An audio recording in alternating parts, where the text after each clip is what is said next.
Hello, everybody.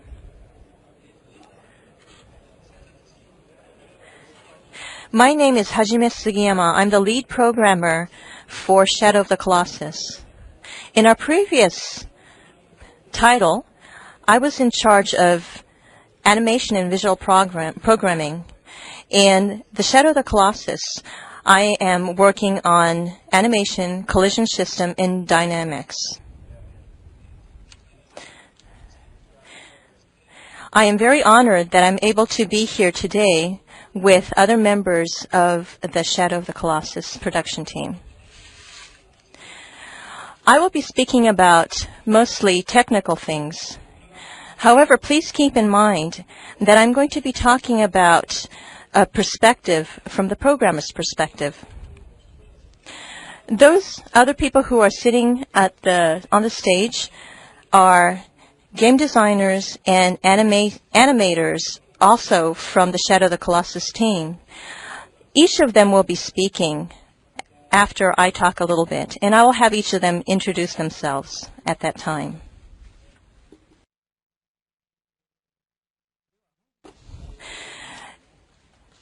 Now, this is what I would like to talk about today.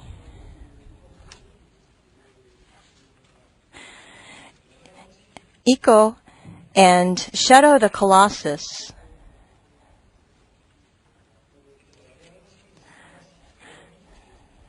was done under the guidance, the director of Mr. Ueda, Fumito Ueda, and I would like to talk about character control and what other type of process was done. First of all, let me start off by describing to you about the environment in which we do our production. After having said that, we will talk about what each of the groups had done in contributing to the development. Now, the topic of today's talk is emotional character control. But before I get into that, let me describe to you what our production environment is like. I have actually been involved with 6 different teams and 10 titles in my career. But even from my experience, I feel that this Colossus team is quite unique. And what I mean by what is unique is that this group tends to pursue quality of expression and be very demanding about this.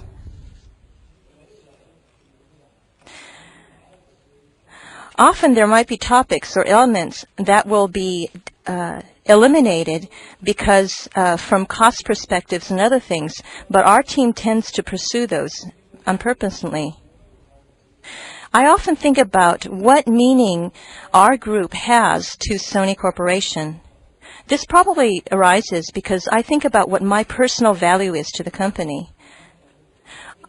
I think that perhaps there might be something that is more important than just the pursuit of sales, and that perhaps there might be something that we or I will contribute to the market besides just economic gain. In other words, that's something that we can do to stir the market up as well. Those projects that Mr.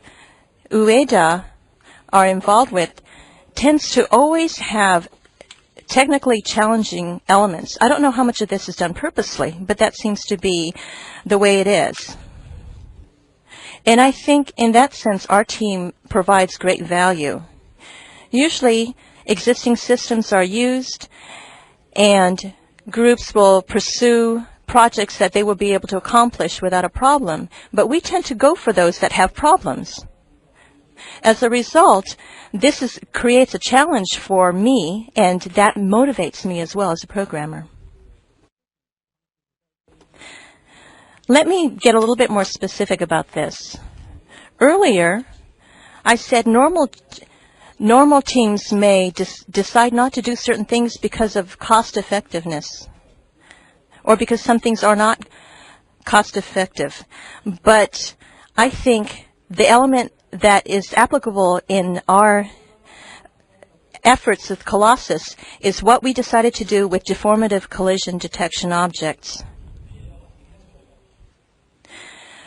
Usually, if a programmer would look at our planning documents, the first impression would be, this means that the player is going to be squeezed in to the collision object and would probably not want to do this. And that's the way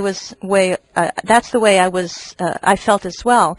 However, conversely, it's possible to make these type of things that people normally would shun and pursue those in order to make them an advantage for this project. And I think maybe doing that is one of the values that we provide. In Equal, this was probably the expression of holding hands as well as the AI, artificial intelligence control of the heroine. I think this type of thought permeates in other areas, other divisions besides the programmers, also in designers as well as the animators. Basically, once the programmer creates a system, then the sequence for improving the quality is going to be passed on to the designer and animator. In other words, the programmer will create the parameters for those portions that will need improving quality improvement, and then they will be passed on to the programmer. Certainly, the programmer will also work on improving the quality for the parts where the programmer will be able to complete. However, in our team, those portions that deal with data control tends to be actively passed on to non-programmers. However, the director will actively get rid of portions that seem to be unnatural. And by get rid of, I don't mean only cutting the spec. I also mean pursuing improvement of quality. Next, let me talk about the various topics subject to improvement of quality dealing with character control. There are 6 different topics. First is the control between motions of large characters. The next is multi-layered motion control. The third is character adaptation to the landscape. Fourth is removing the naturalness of leg slippage of the giant characters. The fifth is making sure that giant characters are able to physically reach their goal. And 6 is the mix of motion and dynamics.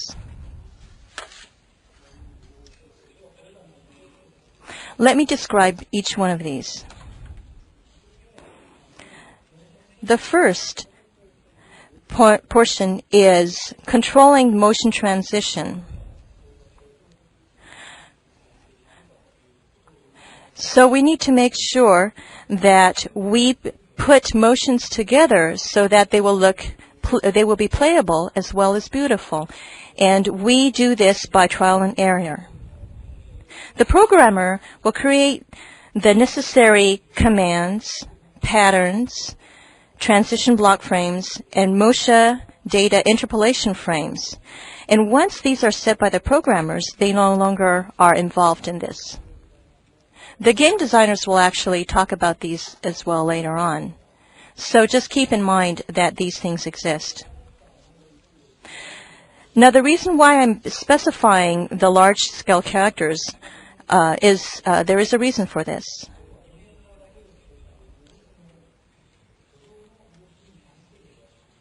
Both character control, this is because dynamics calculation of players' actions is reaction to the motion the animator created manually.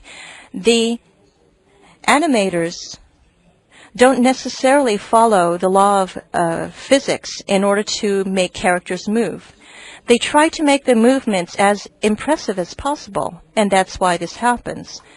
However, given that, they have to figure out how to make the movements seem as natural and as beautiful as possible, and these are handled by the designers and the animators.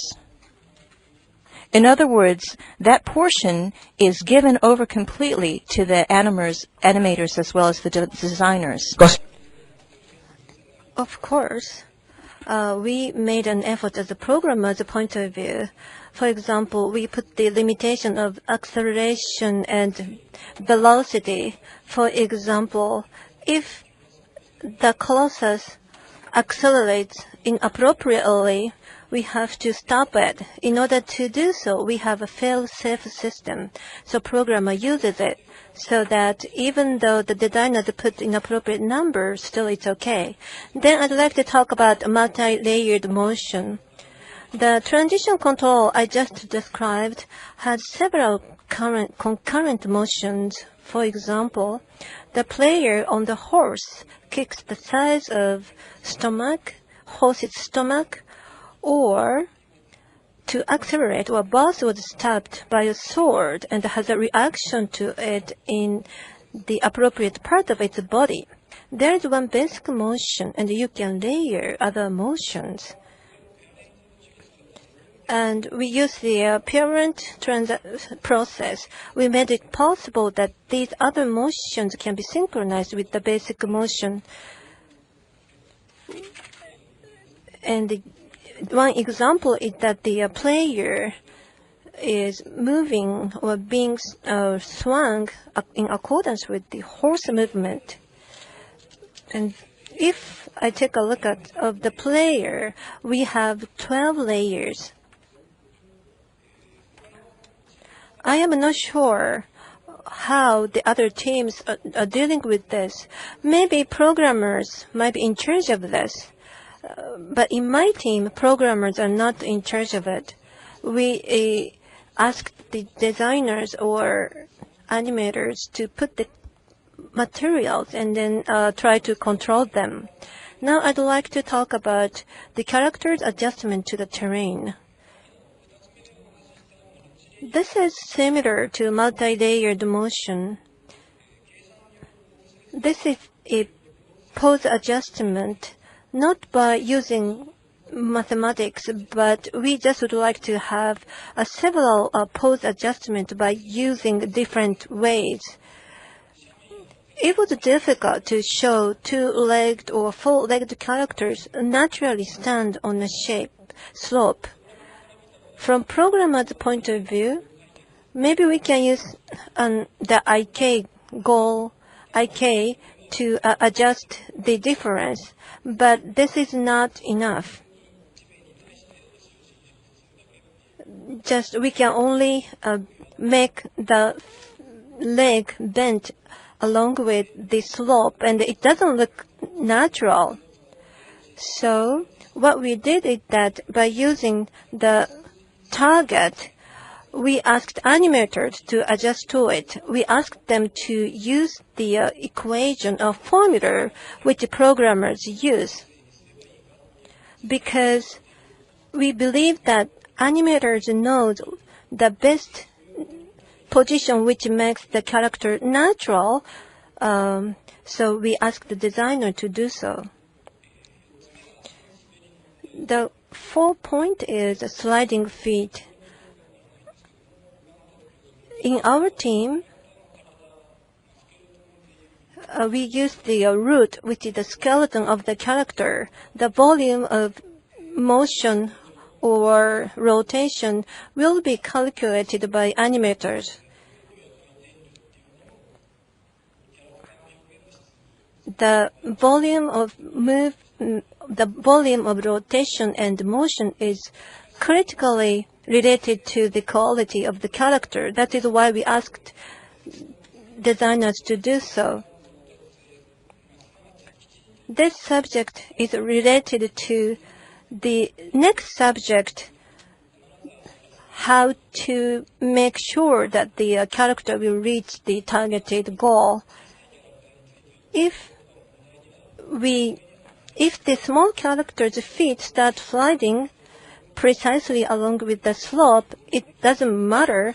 But if a big character, such as boss, starts sliding, it will be unacceptable. Boss's sliding feet will dominate the entire screen. That is no good. The peripheral bones, such as fingers or feet, might need to be fixed. So that information should come from designers. In Eco, we used the data, and the animator created data was created by using a tool. But even though we wanted this character's feet to move, the program decided this should be stand still, or the programming decided this character should move even though we wanted them to stop, so it didn't work well. But in Eco, the characters are small, so it was okay. But in Shadow of Colossus, our characters are big, and we have to ask animators to do so. Then I'd like to talk about how to make sure that the big character reach the goal position or orientation. First, we used my program, and then based on my layer, then the planners worked hard to control boss by using the AI. For example, boss put his 2 front feet on the circular platform. The distance between the 2 legs has to be the same is the same as the circular platform. The distance between his feet and the platform has to be very precise. If there is a 5-inch difference, the boss's feet will be in the air. It will be up in the air. How did I solve this problem? I took the program which deals with the upper layers. First, we asked that programmer which deals with the upper layer to use my layer and to control my program from the upper layer. We used the formula and solved this problem. What I'd like to underscore is that we valued the importance of animators' input, and we combined their input to my programming in order to improve our quality. Then I'd like to talk about combination of motion and dynamics. This is the same story as I just described. But what is different here is that we used physical movements obtained by dynamics, but not by motion. If you play our game, you might have seen that the player hung on boss's hair and was swung so strongly at the steep slope. This is that. The secret here is that we considered the body as multiple linked pendulums, and at the appropriate timing, we put the appropriate layers. In other words, we calculate the basis. But that's not sufficient, because sometimes hand is not the appropriate position. So we use the IK technique to adjust the hand position. So I just finished talking about the techniques we used. Now I'd like to ask Mr. Tanaka and other 3 people to talk about their stories. Thank you. My name is Hosono. I'm a designer. In Shadow of Colossus, I was in charge of script, and my title is planner in Japan, but in this country, my position will be a designer, so I call myself a designer. And I'd like to talk about this project from my point of view. As Mr. Sugiyama mentioned, in our project, a collection of data or augmented control and memory allocation are dealt with by designers. These 3 projects and trial and error and implementing the specification, and also we will do final implementation. For example, controlling the character, we have to make sure there is a resource, and branching motions. Also, we have to control AI for characters. These parts will be dealt with by programmers in ordinary circumstances, but in our project, designers are dealing with this. For example, as you can see in the slide, the player characters has 1,000 motions. Designers are controlling these motions. And we also control and implement motion branching motions. We use a Microsoft Excel database to control it. This is the Excel which controls the character. In the C column, the C column shows the current motion. The D shows the command, and the E is about next motion.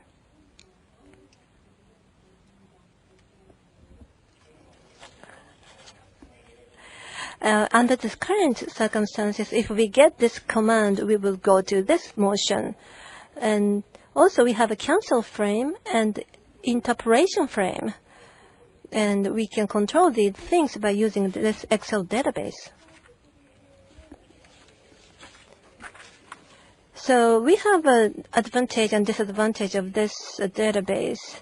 First, we have a completely separate implication, isolated it, so we can create specification and implement it.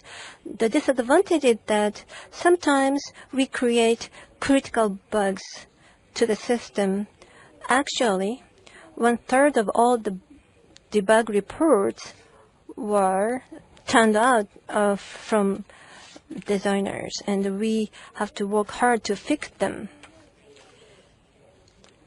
Now I'd like to show that what we have been conscious through this program.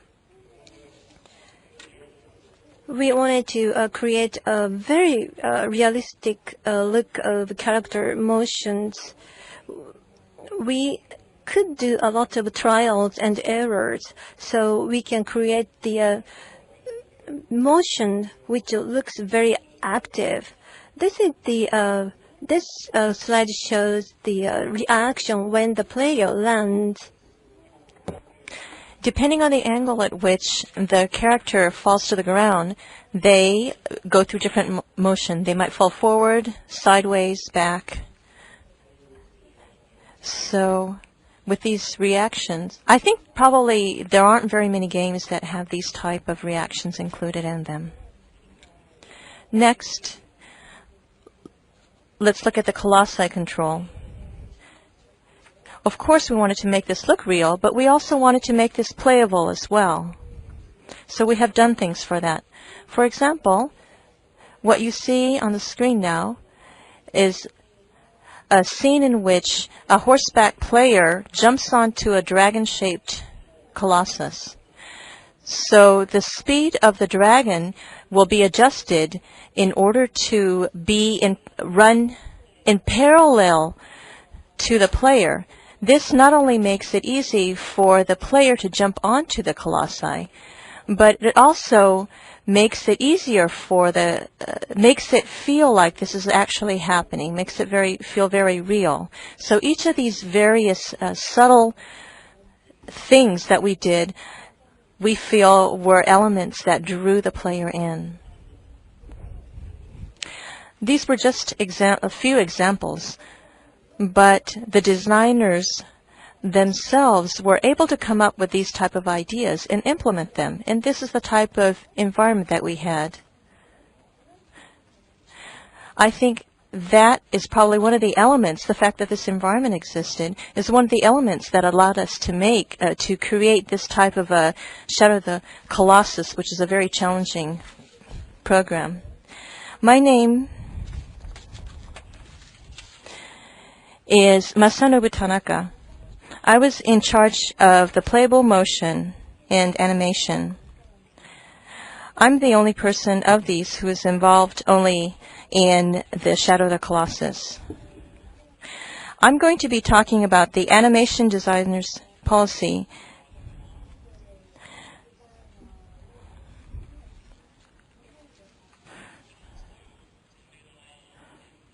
This is a game that has no precedence, so there are various elements that could not be determined only by spec.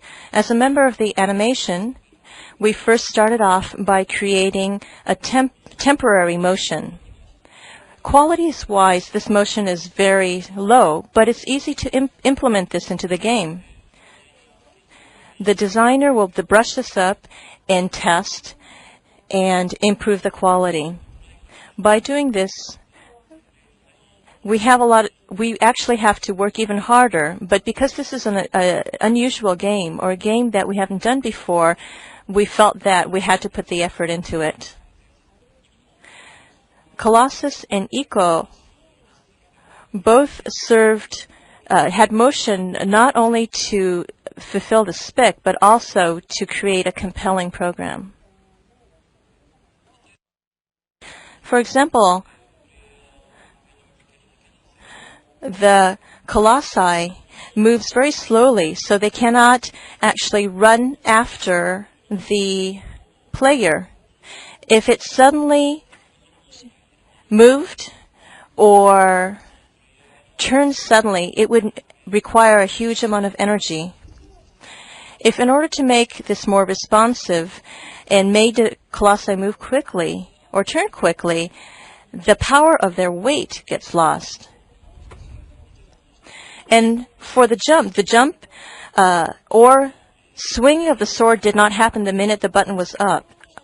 When the player would push a button, the player will first crouch down and then jump. And also, when the player is attacking with a sword, after the button is pushed, there's a moment before the sword is swung up and then swung down. This is because we don't feel that responsiveness to button means good control. If by making this more responsive we make the characters less realistic, then we feel like the characters will end up looking weightless. Realistic movement is available only when you get a feeling of weight and energy. In Shadow of the Colossus, we really pursued reality more than anything else. Next, as Hajime mentioned also, we created a system. We had a system in which we were able to port to PS2 the expressions that were created by the animators. This was shown in all of the four-legged creatures walking, or the entire horse movement, as well as the pose of the main character drawing a bow. To explain this specifically, the height of the feet and the controller input information was gathered in order to gather the information and create this on the, reflect that upon the bone. Currently, that is off, so you see it's walking unnaturally. And if we add this expression on top of that motion without destroying the earlier motion in order to make this more interactive. This type of effort is actually may seem very minor, but there's a huge difference between how natural and realistic these movements look.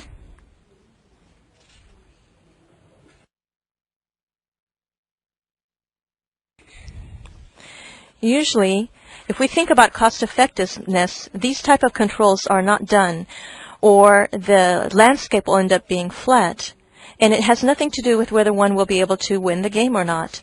However, there are some users who will look at such unrealistic settings and decide they're not interested anymore. So by removing the unnaturalness, I think there are probably more users who will be drawn into the game. That's it from me. Hello. My name is Atsuko Fukuyama, and I'm an animator. In Iko, I was in charge of the heroine, Ueda. In Wanda, in the Shadow of the Colossus, I was in charge of Agro as well. Both of these characters are non-player characters which the player does not control. However, both are characters that have their own wills and live in the game world, and they had to succeed in their own right. Before Iko was produced, 8 years prior to the production, I was very dissatisfied with all of the female characters that appeared in games. The female characters that appear in games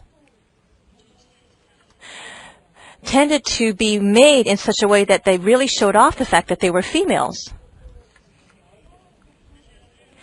And it was difficult for me to see what the point of that was. So, to be very honest, I was really sick of that type of depiction. And because I felt this way, I wanted Ueda and Iko to be natural, yet also attractive, and that's where I put my effort into. In our team, we didn't use motion capture. We ended up doing the animation by hand. The reason why we did not use motion capture is because created the animation manually, we felt would be much more conducive to creating characteristic characters. But it doesn't mean that we only want to do things manually. If it's possible to create similar type of experiences or even better quality using motion capture, we certainly would do that.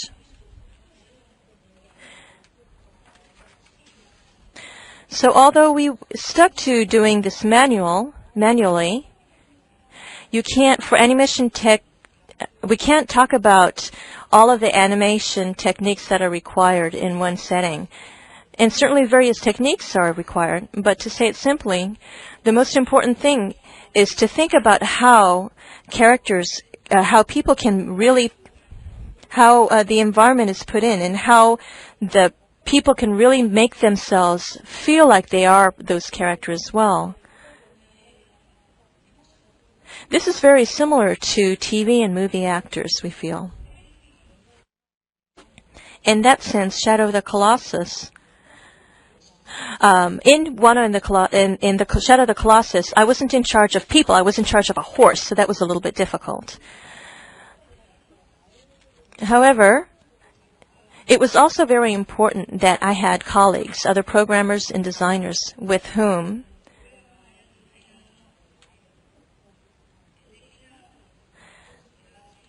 I shared values in terms of artistry. In other words, this value or the emphasis on naturalness or reality. The final image output really requires the cooperation of programmers and designers. So it's important to be able to try to convey the image that the animator has in his or her own head. And how well we can convey this will connect directly with the output. And if the team works really well, we're able to come up with a very smooth and high-quality output. So in that sense, I think our team did this exceptionally well. Of course, this was because we had a lot of people who shared the same image. However, the adjustment that were done after the output by the animators and designers required a certain environment, and this type of environment existed. So I felt like the environment in which we worked was very ideal. It was an ideal environment. Thank you very much. So you heard stories from each person's point of view, and you may have feedback, probably. After listening to these stories, some may think that the programmers only make the system and do not get involved in the final output. And maybe if we make parameters and we ask somebody else to deal with it, the quality might improve. That's what you might think now. If we ask non-programmers to deal with the rest of the job, if after we create and give parameters to them, then they will have a wider range of adjustments. However, if too many programmers' responsibilities move to other groups, they have to deal with creating parameters, and parameters itself will be diversified, and because of multidimensional parameters, designer, the animators have to do more complicated adjustment between them. We had the similar experience. First, programmers have to think about what parameters have to be handed over to other groups in order to achieve the best cost performance, and designers and animators have to decide amongst themselves how to adjust certain parameters. These things have to be discussed among the groups. Basically, and typically, programmers tend to know what kind of information is needed to have suitable character movements.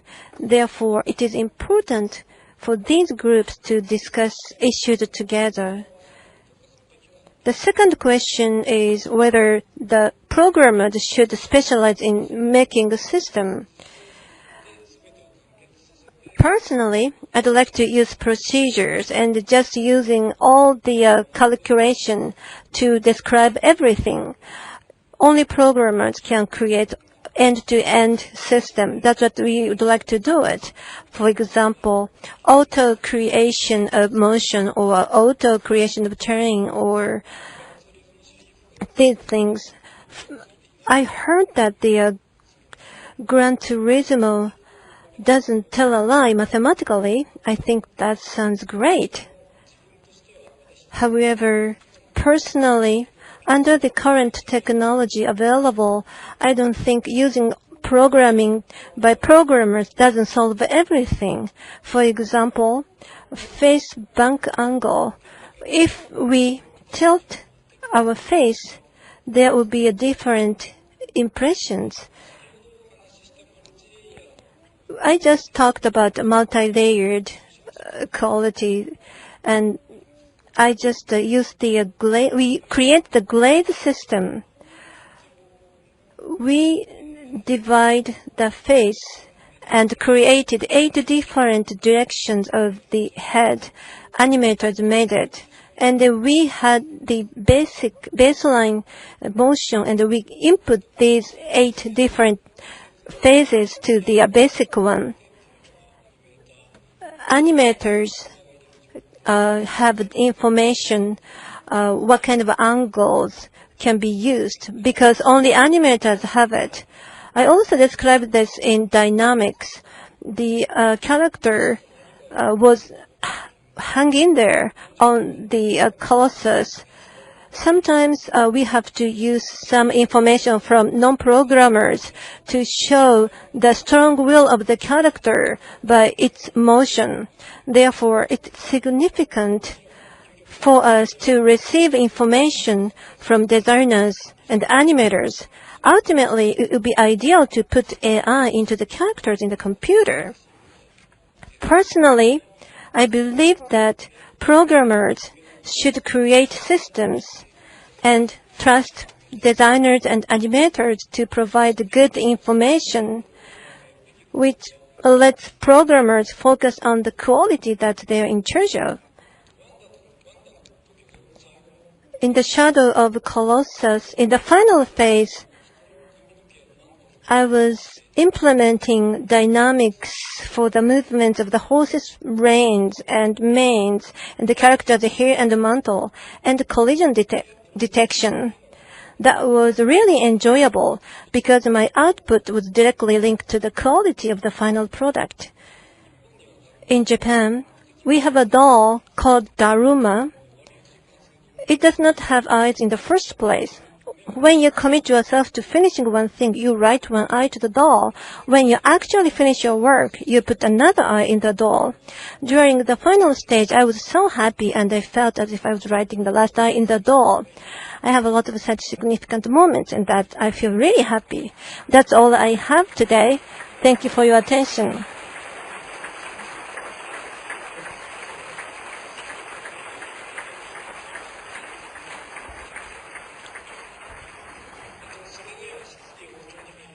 So I'd like to start the Q&A. We don't not have a lot of time, but we would like to ask any questions you have.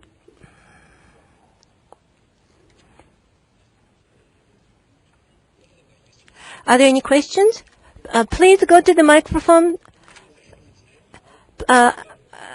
Could you, may I ask you to go to the microphone to ask questions?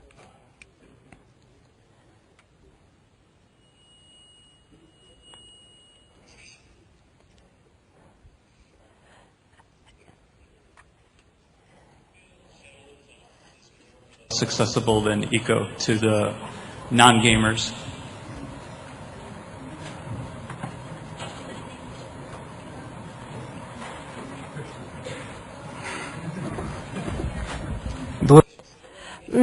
Well, maybe you know the answer. That's my answer.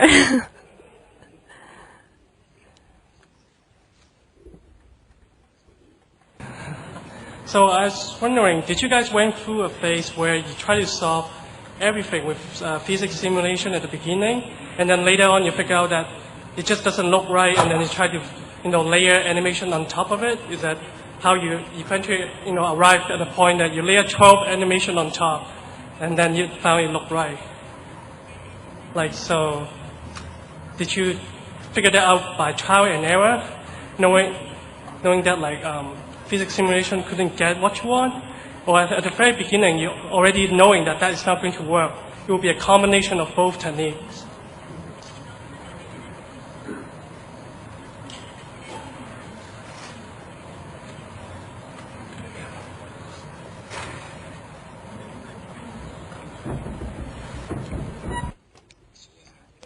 Well, I think it's a really difficult to answer because I have a lot of experiences, and based on experiences, we found out how to do it. Which one we should decide between the law of physics or animation or emotional expression? We decided among the groups, and then we decided based on experience. I'm sorry, my question is not definite. So did you guys at any point, maybe at the beginning of the project, saying that we are going to, create a phenomenal physics-based system to create everything, with the goal to lessen the involvement of animators to getting the right looks for the characters?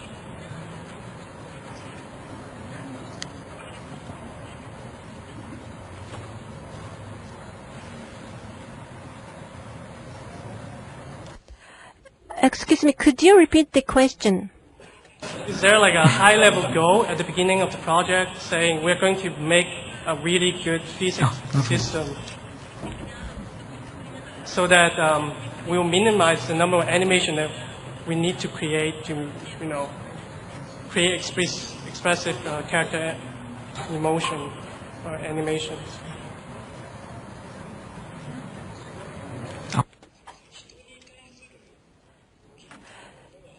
Yes.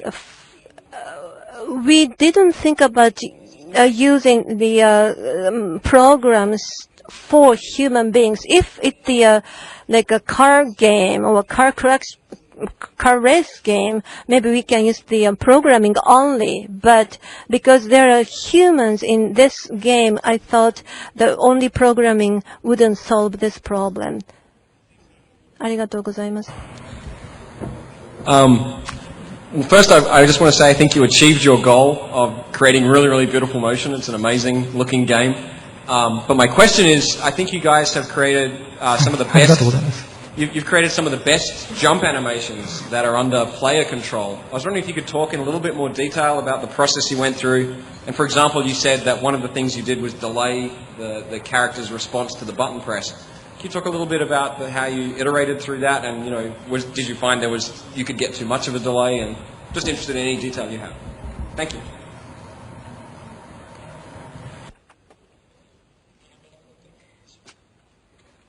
I think this is one that I'll have somebody else reply. I'll have Masanobu talk about this. What do you think? I'm sure that there was a lot of trial and error involved with this. That's right. Initially, I think the response was probably not as good. That's right. I think the response wasn't as good, but as a result of trial and error, I think we were able to figure out what the best timing was. That's about it for me. Is that a decent answer? I hope that answers your question.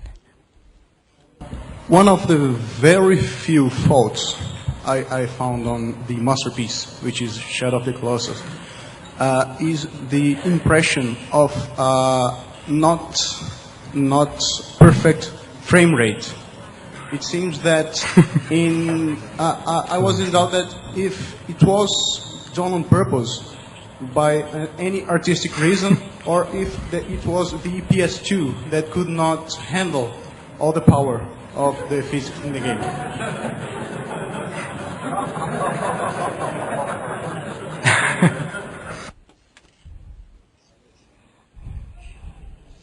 Well, good question.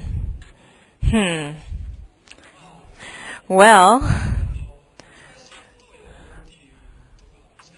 I think doing something difficult may have been over the capability of PS2. That's my personal opinion. But as a programmer, I think I did my very best, but I think that was the best that we were able to do. So does that answer your question?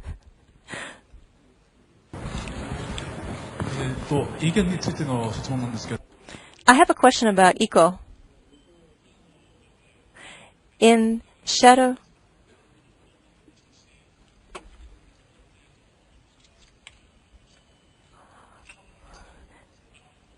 can you repeat the question, please? In Shadow, though, which colossi do you like the best in Shadow of the Colossus? I did all of the check in the first Colossus, so I like the first Colossus the best. I'm sorry, this will be the last question. Go ahead, last question. I was hoping, could you possibly talk about the camera control system that you use in Shadow of the Colossus? It's very unique. I've actually never seen anything like it in any other game. You use a lot of different rules of cinematography for it. And I was just wondering, what was the system you guys used, and what were the rules you guys followed to make the camera system?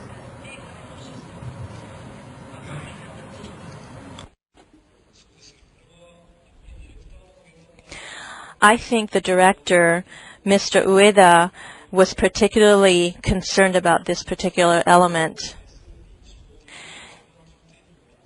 The impression of appearance was put in the forefront in doing the design. We used the collision system, as I mentioned earlier, and took the photos. And we did a trial and error to try to create an impressive visual. And this is where the game designer really did a lot of trial and error in order to complete it. I'm not sure whether this answers your question.